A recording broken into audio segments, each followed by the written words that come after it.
അസ്സലാമു അലൈക്കും വറഹ്മത്തുള്ളാഹി വബറകാതുഹു. നമ്മുടെ ഉംറ പഠന സീരീസിൽ ഇന്ന് നമ്മൾ പരിചയപ്പെടുത്താൻ പോകുന്നത് ഏവർക്കും ഉപകാരപ്രദമായിട്ടുള്ള ഒരു കോഡാണ്. അതായത് ഉംറ എന്ന് പറയുന്ന ആരാധനാക്രമത്തിൻ്റെ ആകെ സത്തയായിട്ടുള്ള ആകെ തുകയായിട്ടുള്ള ഒരു കോഡ് നിങ്ങൾക്ക് പരിചയപ്പെടുന്നതിലൂടെ നിങ്ങൾക്ക് ആ ഒരു ആരാധനയുടെ പൂർണ്ണക്രമം നമുക്കൊന്ന് മനസ്സിലാക്കിയെടുക്കാനും സങ്കല്പിച്ചെടുക്കാനും സാധിക്കും. നമ്മൾ ഏതൊരു ആരാധനയെക്കുറിച്ച് പറയുകയാണെങ്കിലും നമുക്ക് വേണ്ട ഒരു സംഗതിയാണ് അതിൻ്റെ തുടക്കം എങ്ങനെയാണെന്നും അത് ഏതിലൂടെ അത് വികസിക്കുമെന്നും അതിൻ്റെ പരിസമാപ്തി എങ്ങനെയാണെന്നും അതിൻ്റെ റുക്കുനുകളെ കൃത്യമായി അറിഞ്ഞ് ആ ഒരു ആരാധനയുടെ സമ്പൂർണ്ണമായ രൂപം നമ്മുടെ മനസ്സിൽ ഉണ്ടാവേണ്ടതുണ്ട്. അത് അത് ആ ഒരു രൂപത്തിലുള്ള അതിൻ്റെ പഠനത്തിന് മാത്രമല്ല, അതിനെക്കുറിച്ചുള്ള ധാരണ ഉണ്ടാവണമെന്ന് മാത്രമല്ല, നമ്മൾ ഏതൊരു ആരാധനയാണ് നിർവഹിക്കുന്നതെന്നും അതിൻ്റെ ഏത് ഘട്ടത്തിലൂടെയാണ് കടന്നു പോകുന്നതെന്നും അത് ഇനി ഏത് ഘട്ടത്തിൽ അവസാനിക്കുമെന്നൊക്കെയുള്ള ധാരണ നമുക്ക് ഉണ്ടാവൽ നമ്മുടെ ഖുശൂവിൻ്റെ ഒക്കെ കൂടി അതിൻ്റെ ഒരു സമ്പൂർണ്ണതയുടെ കൂടി ഭാഗമാണല്ലോ. അപ്പോൾ ആ അർത്ഥത്തിൽ പ്രത്യേകിച്ച് നമ്മുടെ ഉംറ നിർവഹിക്കുന്ന നമ്മുടെ മുഅ്മിനീങ്ങളെ സംബന്ധിച്ചിടത്തോളം അത് സ്ഥിരമായി ജീവിതത്തിൽ ചെയ്യാത്തൊരു അമലായതുകൊണ്ട് തന്നെ അത് നിസ്കാരം പോലെയോ മറ്റു കർമ്മം പോലെയോ ഒരു ധാരണ ഉണ്ടായിക്കൊള്ളണമെന്നില്ല.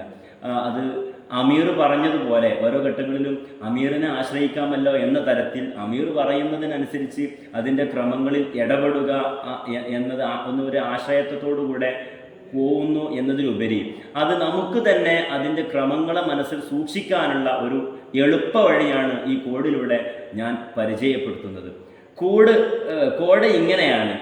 ഞാൻ നേരത്തെ പറഞ്ഞതുപോലെ തന്നെ ഇത് സത്ത. ഉംറ എന്ന് പറയുന്ന ഈ ഒരു ആരാധനാക്രമത്തിൻ്റെ സത്തയാണ് ഈ കോഡിലൂടെ ഞാൻ പരിചയപ്പെടുത്തുന്നു എന്ന് പറഞ്ഞു. അത് തന്നെയാണ് ഈ കോഡും. ഇത് സത്ത എന്നാണ്. നിങ്ങൾക്കത് ടെക്സ്റ്റിലൂടെ കൂടുതൽ വ്യക്തമാവും. ഇത് സത്ത എന്നതിൽ പിന്നെ ചില വാക്കുകൾ നമ്മളൊന്ന് കണ്ടെത്തിക്കഴിഞ്ഞാൽ 5 വാക്കുകളാണ്, അക്ഷരങ്ങളാണ് അതിലുണ്ടായിരിക്കുക. അതിനനുസരിച്ച് നമുക്ക് വാക്കുകൾ കൊടുക്കാൻ സാധിക്കും. ഈ എന്നത് സൂചിപ്പിക്കുന്നത് ഇഹ്റാം ചെയ്യുക എന്നുള്ളതാണ്. ഒന്നാമതായി നമുക്ക് ഉണ്ടാവേണ്ടത് ഇഹ്റാം ആണല്ലോ ഉംറയുടെ തുടക്കം ആയി വരുന്നത്. അപ്പോൾ അതിൻ്റെ നിബന്ധനകളും കാര്യങ്ങളും ശ്രദ്ധിക്കേണ്ടതൊക്കെ നമ്മൾ മറ്റു രൂപത്തിൽ നമ്മൾ പഠിക്കുന്നുണ്ട്. ഇൻഷാ അല്ലാഹ് ആ രൂപത്തിൽ നമ്മൾ പഠന സീരീസിലൊക്കെ വരുന്നതാണല്ലോ. രണ്ടാമത് ഉണ്ടാവേണ്ടത് ത്വവാഫ് ചെയ്യുക എന്നുള്ളതാണ്. അതിനാണ് താ എന്ന പദവുമായി ബന്ധപ്പെട്ടുകൊണ്ട് നമ്മൾ ഉപയോഗിച്ചിട്ടുള്ളത്. അപ്പോൾ ത്വവാഫിനെ താ സൂചിപ്പിക്കുന്നുണ്ട്.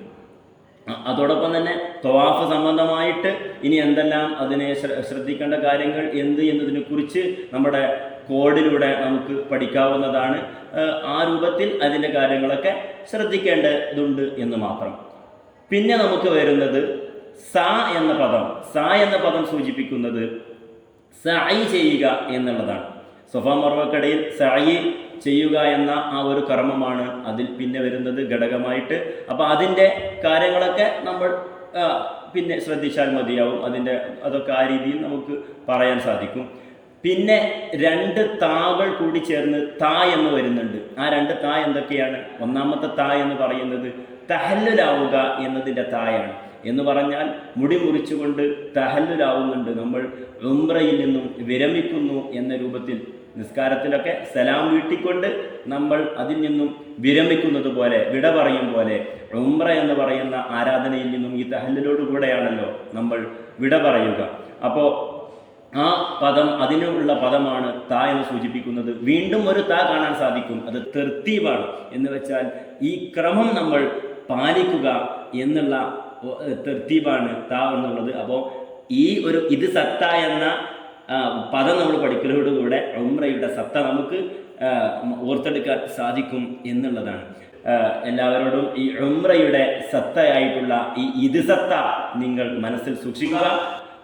നിങ്ങൾക്ക് എൻ്റെ കൂടെ അല്ല ഉംറക്ക് വരുന്നതെങ്കിൽ പോലും ആയിക്കൊള്ളണമെന്നില്ല. നമ്മുടെ ഡേറ്റിനോടൊക്കെ ഒക്കാതെയും ചിലർ ഉംറക്ക് പോകുന്നുണ്ടാവുമല്ലോ. അപ്പോൾ ഉംറക്ക് പോകുന്ന എല്ലാവർക്കും ഉപകാരപ്രദമാവട്ടെ എന്ന് കരുതിയിട്ടാണ് ഇത് ഞാൻ പബ്ലിക്കായിട്ട് തന്നെ ഈ വീഡിയോകളൊക്കെ ചെയ്യുന്നത്. അപ്പോൾ നിങ്ങളുടെ ആരാധനയിൽ ഈ സാധുവായ ഞാനും ഭാഗവക്കാവണം എന്നുള്ളതും നിങ്ങളുടെ പ്രാർത്ഥനകളിൽ ദുആകളിൽ ഒരിടം എനിക്കും തരണം എന്നുള്ള വിനീതമായ ഒരു താല്പര്യമാണ് ഇതിൻ്റെ പിന്നിലൊക്കെയുള്ളത്. ഈ റമദാനിന് ശേഷം പെരുന്നാളൊക്കെ കഴിഞ്ഞ് ശവ്വാൽ മാസത്തിൽ നമ്മൾ നടത്തുന്ന, അതായത് ഏപ്രിൽ മാസത്തിൽ നമ്മുടെ ഗ്രൂപ്പ് ദാറുൽ ഈമാൻ സംഘടിപ്പിക്കുന്ന ഉംറ യാത്രയിൽ നിങ്ങൾക്ക് താല്പര്യമുണ്ടെങ്കിൽ താഴെയുള്ള നമ്പറിൽ ബന്ധപ്പെടാവുന്നതാണ്. വിശുദ്ധമായ റമദാനിലെ ആരാധനാകർമ്മങ്ങളിലൂടെയും വിശ്വാസ ഗാഢതയിലൂടെയും നമ്മൾ കരസ്ഥമാക്കിയുള്ള ആ ആത്മീയമായ അനുഭൂതിയും മനസാന്നിധ്യവും ഒക്കെ ഉപയോഗപ്പെടുത്തിക്കൊണ്ട് ആ പൂർണ്ണതയിലായിക്കൊണ്ട് വിശുദ്ധമായ നഗരങ്ങളിൽ ചെന്നിറങ്ങാനും അവിടെയുള്ള സിയാറത്തിലും ആരാധനാകർമ്മങ്ങളിലും ഒക്കെ ഭാഗവക്കാവുക എന്നുള്ളത് ഏറ്റവും അനുഭൂതി നിറയുന്നതും ഏറ്റവും ഹൃദ്യവുമായിരിക്കുമെന്ന് നമുക്ക് ഉറപ്പാണ്. ആ തരത്തിലേക്ക് നമ്മുടെ ശവ്വാലിലെ ഉംറ നമുക്ക് മാറ്റാൻ സാധിക്കും. പ്രത്യേകിച്ച് വെക്കേഷൻ സമയവും കൂടിയാണ് എന്നത് ആ സമയം നമുക്ക് ഏറ്റവും സൗകര്യപ്രദമാണ്. നിങ്ങൾക്ക് താല്പര്യമുണ്ട് എങ്കിൽ ബന്ധപ്പെടാവുന്നതാണ്. പ്രശസ്ത അമീർ സക്കീർ അൻവരിയോടൊപ്പം ഞാനും ആ ഒരു യാത്രയിൽ സംബന്ധിക്കുന്നുണ്ട്. അതിൻ്റെ കൂടെ ഉണ്ടായിരിക്കും എന്ന് പ്രത്യേകം സൂചിപ്പിക്കുകയാണ്. ഏവരോടും ദുആ വസിയത്തോടുകൂടെ അസ്സലാമു അലൈക്കും.